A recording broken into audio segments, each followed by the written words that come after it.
How's it going, everyone? Welcome back to the Next Goal Wins TV. Today we're breaking down my favorite team to do these tactical analysis videos for, Chelsea. And I hope you guys know that I'm kidding, because as I've said before many times, Chelsea is probably the most annoying team to talk about. And the reason why I say that is because they have such a clear tactical plan. And then on top of it, they have probably the best combination of attacking players. And somehow, all of their matches are nowhere near as entertaining as they should be. I can see what they're trying to do. I can see that they're much better than most of their opponents, and yet there's no sense of urgency to go and win the game. So we're going to try and break it down as best as I can so I can show you guys exactly how Enzo Maresca got the best of Graham Potter in Potter's first return to Stamford Bridge since he got sacked. And I do want to give credit to West Ham because I think they had a pretty good defensive strategy and they capitalized on the one opportunity that Chelsea gave them. But to be honest, they didn't really have a game plan for getting forward, and I'm going to explain all of that in a second. The concepts that we're going to be talking about today are West Ham's defensive shape and how they prevented Chelsea from finding their most dangerous player, Cole Palmer of course, individual mistakes because these can decide a game when the tactical differences aren't as big, and Chelsea's wide play and crossing because I thought this was the best part of their game. And I do want to apologize though, I got a copyright strike on one of my previous videos for using some of the match footage, and I'm a little bit upset because these are all just educational videos. They're not meant to hurt anyone, but instead they're meant to educate and provide a lot of valuable information. But clearly the Premier League doesn't see it that way, so unfortunately from now on you guys are just going to get some low quality images for the overlays. Sorry guys, I tried. But before we get into everything, let's talk about Enzo Maresca's interesting player selection. He finally decided to bench Robert Sanchez and go with Philip Jorgensen instead. And as much as Robert Sanchez is good at making saves, his decision making and his passing have hurt Chelsea on multiple occasions. Besides this, he also decided to bench Chalobah and went with Tosin instead. So Sanchez, who was completely out of position for that Erling Haaland goal last week, and Chalobah, who kept getting beat by Haaland on that long ball, both on the bench today. What also surprised me is that Jadon Sancho stayed on the pitch when personally I think that Pedro Neto is much more effective. Ultimately, it did pay off as they won the match, but it's clear that Enzo Maresca hasn't really figured out who his best 11 are just yet. But let's start this off in the first half and how West Ham had a solid defensive structure to prevent easy opportunities for Chelsea.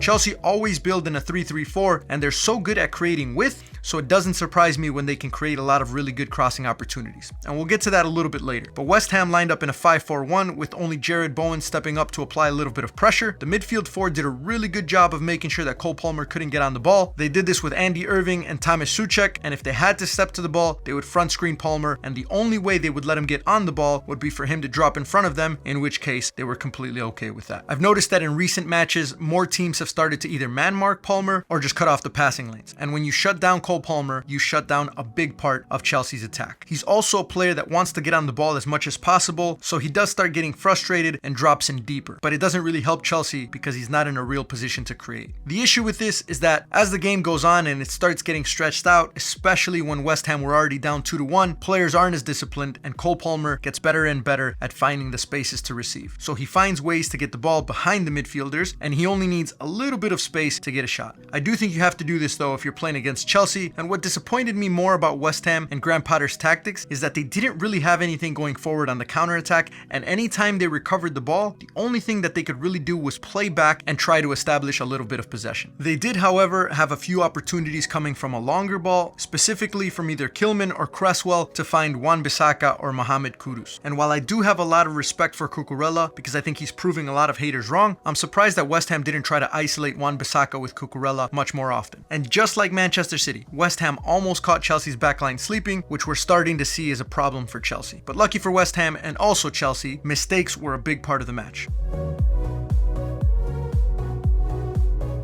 We'll start with Levi Colwill, who was under pressure and made a terrible back pass, which Jared Bowen intercepted and ultimately scored. With no other real attacking threats, West Ham was very happy to be up 1-0 at halftime. But West Ham also had its fair share of mistakes, specifically coming from Mohamed Kudus. He's one of the players in the Premier League that likes to dribble the most, and while sometimes it pays off, too much of the fancy moves and back heels can put West Ham at risk. And specifically, one terrible clearance almost led to a goal by Enzo Fernandez. Besides this, I just want to highlight something that most people don't point out very often, and that's silly fouls in the defensive third. Max Kilman, for no reason at all, put in an unnecessary tackle on Nico Jackson and gives up a free kick in a dangerous position. If I was Graham Potter, I'd be absolutely pissed because you've defended really well and done a good job to limit Chelsea's opportunities, and now you've just given them a direct free kick when they have a player like Cole Palmer. And if it wasn't for a fantastic save from Areola, that stupid mistake would have cost him a goal. So besides the mistakes, West Ham did a really good job of staying compact and cutting off any dangerous opportunities for Chelsea from the central areas. But one thing I do appreciate about Chelsea is that they're very conditioned to create a lot of chances from out wide and get a lot of numbers in the box.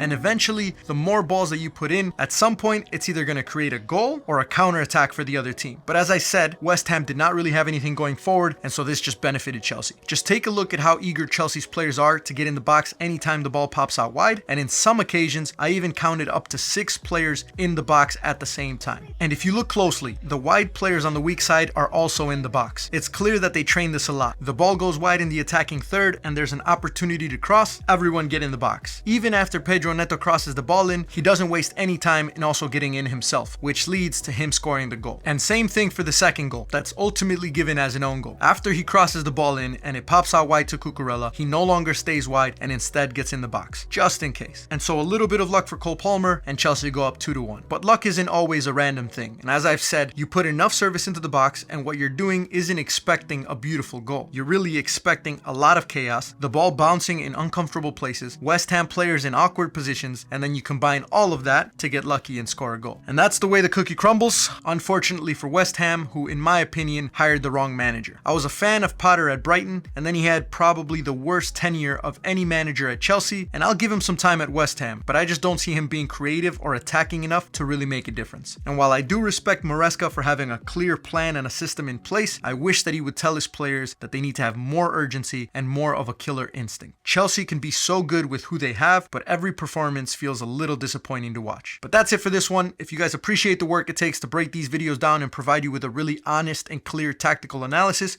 please don't forget to subscribe and hit that like button so I can continue doing these for you guys. Let me know in the comment section what you think, and we'll catch you in the next one.